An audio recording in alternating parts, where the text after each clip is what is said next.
तर्जुमान के मुताबिक भारत पाकिस्तान में दहशतगर्दी में मुलव्वस है और वो पूरे साउथ एशिया में अदम इस्तेहकाम लाना चाहता है। और अब तक जाफर एक्सप्रेस पर होने वाले हमले पर इंडिया की तरफ से कोई मजम्मत नहीं आई और उनका ये भी कहना था कि इंडियन वज़ीर आज़म नरेंद्र मोदी की हालिया पॉडकास्ट में दिए गए रिमार्क्स ना सिर्फ गुमराह कुन बल्कि वन साइडेड हैं। पाकिस्तान और भारत के ताल्लुकात की तारीख कशीदगी और मुज़ाकरात दोनों से भरी है, लेकिन हालिया दिनों में भारतीय वज़ीर आज़म ने अमरीकी पॉडकास्ट में जो बयानात दिए वो ना सिर्फ हकीकत से दूर थे बल्कि तारीख को तोड़ मरोड़ कर पेश करने की कोशिश थी।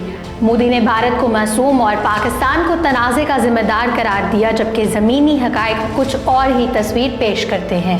पाकिस्तान ने भारत को बारहा मुज़ाकरात की पेशकश की है, लेकिन भारत की तरफ से मुसलसल इन कोशिशों को नज़रअंदाज किया गया है।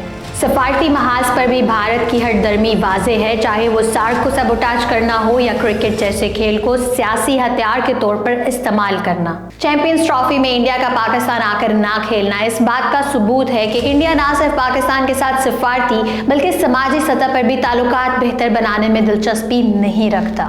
खित्ते में अमन और इस्तेहकाम के लिए ज़रूरी है कि दोनों ममालिक मुज़ाकरात की मेज़ पर खुले दिल से बैठें और अपनी पॉलिसीज़ पर नज़रसानी करें ताकि मसाइल का सही मानों में हल निकाला जा सके।